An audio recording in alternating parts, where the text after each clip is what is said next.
amazing. How delicious.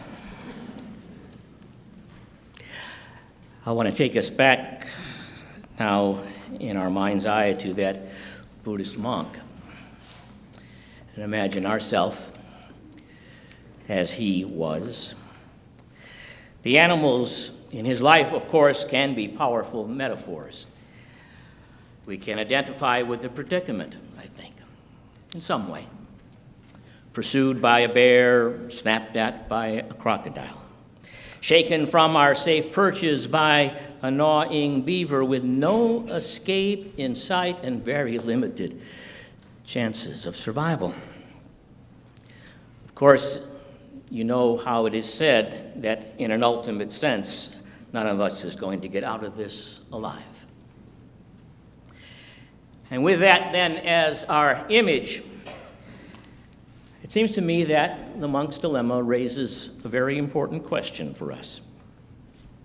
The question is, in the midst of life's inescapable predicament, what does it take to see the berry bushes growing beside us, and how can we truly receive and savor the gift of their amazing grace? A colleague of mine once preaching from a pulpit just like this one said that we youths ought to be the kind of people who at a meal can eat dessert first. We don't believe that to earn the right to eat dessert, we have to first eat our peas in a metaphorical sense. If we cannot base our sense of life's meaning in expecting some reward for deferred gratification and some sweet by and by when we die, this of course makes sense. But it flies in the face, as a matter of fact, in at least part of our faith's history. Both of our roots, Unitarianism and Universalism, grew out of Protestant Christianity, and Unitarianism in particular grew out by rejecting Martin Luther's fundamental proclamation, in solo fide, salvation by faith alone. Instead, historically, we Unitarians put our faith in a kind of updated, revised version of the Roman Catholic doctrine that Luther was arguing against, salvation by works. For our faith's founding generation, now 2 centuries ago, life's fulfillment was to be earned through what they called self-culture, what we now call spiritual growth. It was not to simply be accepted from God as grace. And then, starting about a century ago, the Unitarians got mixed up with you Universalists. And the Universalists proclaimed salvation for all. As you know, there wasn't an earning involved. The deserving and the undeserving alike were to be reunited with God. So the question for us is, who are we now? What have we come to believe as a joined tradition? Is life's meaning to be found as just deserts in the just rewards achieved by dint of our personal efforts? Or is life's meaning rather just deserts? Is it to be found solely in our willingness to appreciate the accidental, the unmerited, the sweetnesses of existence, for which we cannot strive, but which we can only welcome when they fall into our paths? Now, if you happen to have studied Western religious history, you know that this controversy can be traced all the way back to an argument in the 4th century of Christian development. The contestants then were Augustine of North Africa and Pelagius of the British Isles. Pelagius saw humanity as strong enough and wise enough to take responsibility for our own doing of good. Augustine, on the other hand, saw humanity as so weak and so damaged that we could do good only by giving our will over to God. Most of Christianity has followed Augustine. They've affirmed Augustine's doctrine of original sin, humanity's early fall from grace, which necessitates God's redemption for salvation. Our forebears, we followed Pelagius. But that debate is far from over. A Dominican priest, a Roman Catholic of our time, Father Matthew Fox, has been permanently barred from teaching under the aegis of the Catholic Church because of his modern challenge to the doctrine of original sin. He has written, "Even if original sin is to be taken literally, which it should not, still the facts are as follows. If we take the universe to be about 20 billion years old, as scientists advise us to do, then sin of the human variety is only about 4 million years old. That's about as long as humans have been around. And that means that creation is 19,996,000,000 years older than is sin." The fall and the redemption theology has ignored the blessing that creation is because of its anthropocentric preoccupation with this sin. And the result, says Fox, has been, among other things, a loss of pleasure from spirituality, and with this loss, an increase of pain, of injustice, of sadomasochism, and of distrust. 19 billion years before there was any sin on the earth, he says, there was blessing. And of course, the title of his heretical work is Original Blessing.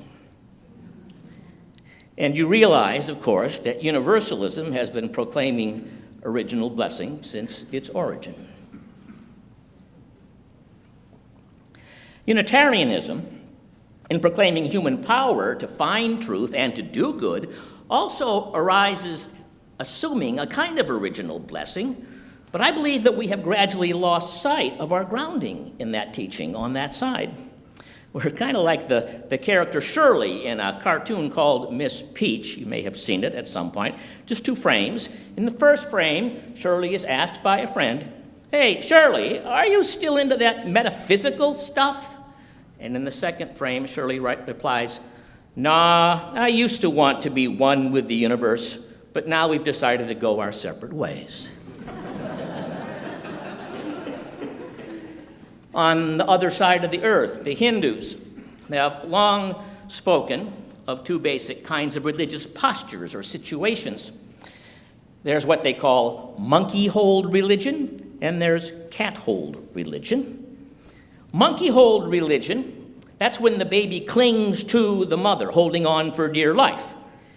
Monkey-hold religion maintains contact with the sources of sustenance only through its accomplished striving.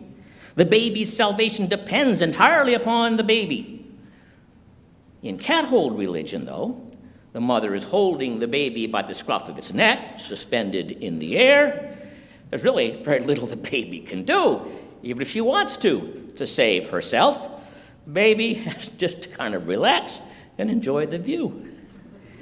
You might say that the baby is in the hand of being and survives entirely by being's, or God's, mercy.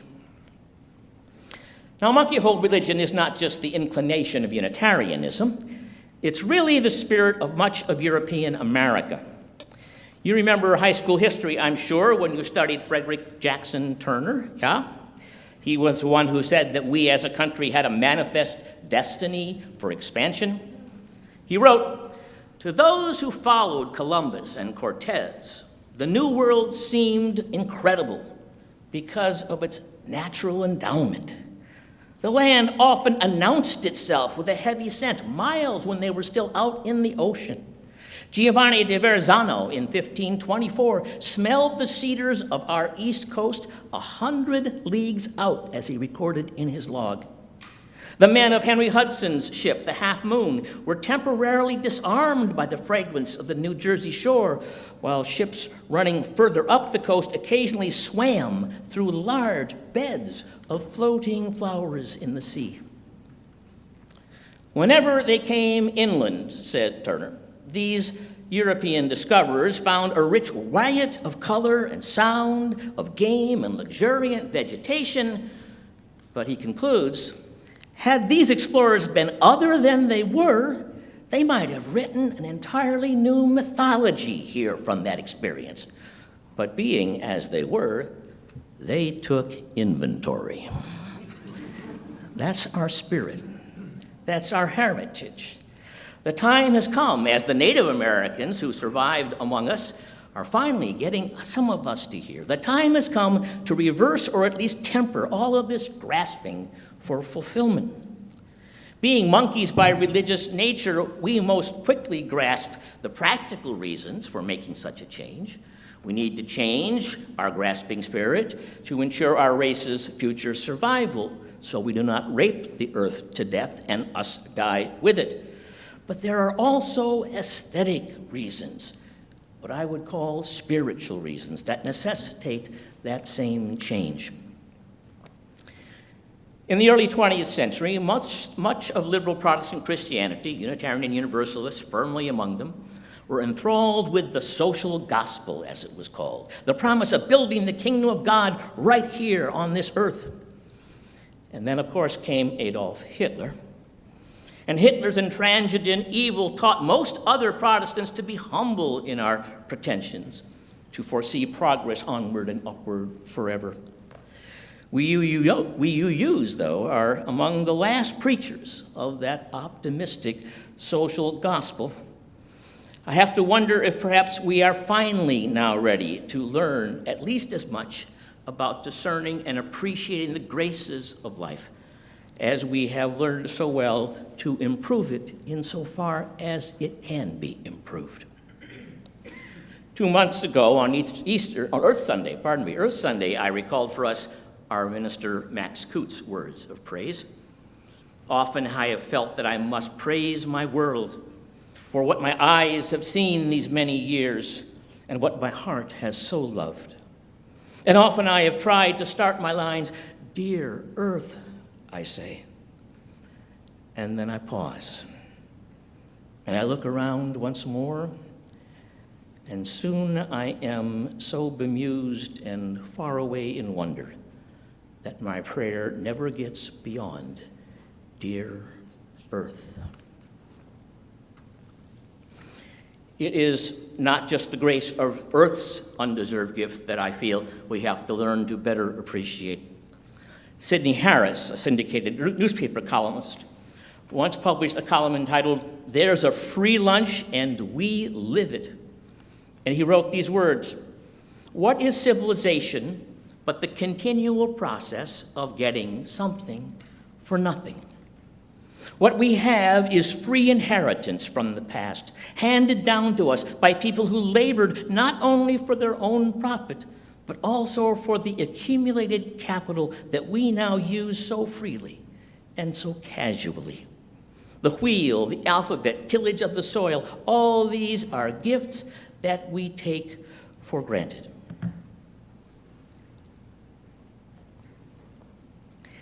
Each of the 2 years that we have here shared, on the first Sunday of March, we have remembered our church's founding on March the 5th, 1866.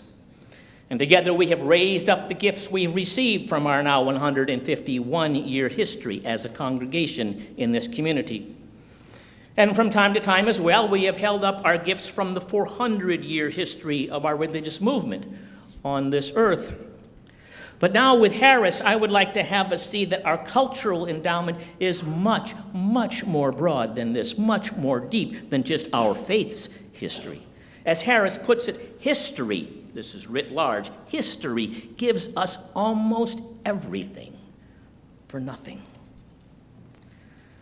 It's out of this perspective that the words of David Rankin, my colleague, take on their true weight. David wrote, "The self-made person is a bore and a liar. In the drama of our lives, we are all but supporting players." In the gospel book of Joshua, God reminds us, "I have given you a land for which you did not labor. I have given you cities for which you did not build, and yet you dwell in them. And all the yards and vineyards which you did not plant, yet you eat of them." That tradition, that deep root, makes it very clear what our response is to be to that reality. We are to praise and thank the omnipotent personal God who claims to have given all of this to us by Scripture's words. But we are so far from that experience, I wonder if that can still be our response. For a very long time in my own spiritual life, I bridled at any suggestion that the proper response to the wondrous grace of these things was some kind of thanks. I just didn't feel the presence of any proper recipient for my gratitude. I looked, and I still look, upon the givenness of life as at least partly accident, and I felt no capacity to communicate with the forces that preceded the human contributors to its existence. There is, however, a Unitarian heritage of making such a thankful response. Almost a century ago, the poet E.E. Cummings, the son of a Unitarian minister, spoke for this central strand of our community in these words: "I thank God for this most amazing day, for the leaping greenly spirits of trees and the blue true dream of sky, and for everything which is natural, which is infinite, which is yes." But even knowing that part of our tradition, I could not speak in that voice for a long time.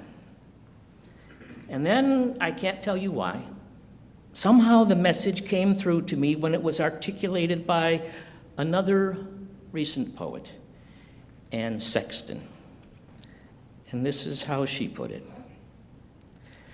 "There is a joy in all, in the hair I brush each morning, in the chapel of eggs I cook each morning, in the outcry from the kettle that heats my coffee each morning, in the spoon and the chair that cry, 'Hello there, Anne,' each morning, in the Godhead of the table that I set my silver and plate and cup and spoon upon each morning.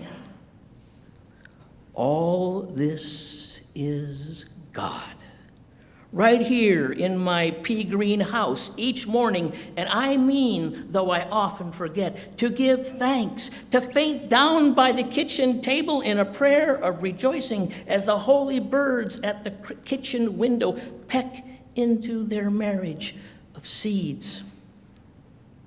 So while I think of it, let me paint a thank you on my palm for this God, this laughter of the morning, lest it go unspoken.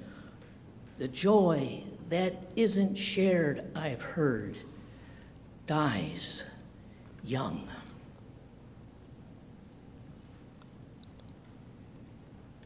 The joy that isn't shared dies young. Somehow that thought has pierced my recalcitrance. It struck me when I first read it. It still strikes me as so profoundly true. It moves me to shout my thanks for life's gifts out loud, regardless of who might be there to hear it. I don't want my joy to die for lack of expression. Maybe you can join me in that shout. But whether you can or can't, I wish to invite you to join me in at least two other like responses. One is simply the acknowledgement, however reluctant, that we are not, in fact, entirely the masters of our fate or captains of our souls. A poet once wrote, "Would that I were simply brave enough to point." I hope I am that brave now. I simply point for a moment in silent appreciation for the undeserved gifts which our moment is now endowed with. I point to the gifts of nature. As the Zen poet writes, "Sitting quietly, doing nothing, spring comes. The grass grows by itself." Next, I point to those gifts of civilization, to Sidney Harris's free lunch. I point to the gifts of those who have touched us personally, our teachers, our families, our friends. And lastly, I point to the gift of this house and to you, its people. And then there is this response, finally, that I ask to this gracious gift of our lives. I ask us all to deepen and renew our commitment to perpetuating this legacy, to reshaping and refurbishing these gifts insofar as we're able, so that they may be given to those who were here just among us a moment ago, those who will be here after we all have been consumed by our predicament. We give them now to our children right here when they're here among us, and we are giving them by our lives together in this room, helping them to learn their place in our larger world of so many wondrous species. Let us make certain that our children know and are bequeathed all the richness which we ourselves have been so blessed to hold.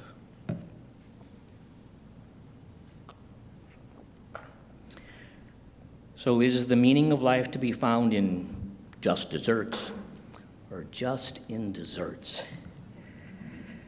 The essayist E.B. White expressed the dilemma this way: I awake each morning seized by the desire on the one hand to savor the world, and on the other hand, at the same time, to save the world, and that makes it very difficult to plan my day. And I have long felt White's dilemma. I feel it still, but I confess now that for me the dilemma is not quite so piercing. The song that Joe and Connie put together, putting on the Fritz, was suggested to them by our music director in Lincoln, Julie Anderson. She wrote words to it for my retirement party 3 years ago there, and the words were captured by the title she gave it, Putting Up with Fritz.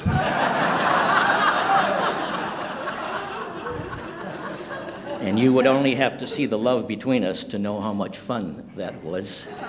It takes 16 years, but you have a lot to put up with in that time. But you have only had 2 years to discover all of the things with which others have had to put up, and perhaps I've become a bit less of a burden for others. But let me say that for certain, you have been my desserts. And I mean that in that double S way. You have been the great joy of knowing that in order to even know what the value of life is that you want to save, you have to savor it first. So, savor first, then save. And as we save our world, let us always remember that given our best endeavor, the final result is still not with us. I invite us to sing our closing song, number 108, My Life Goes On.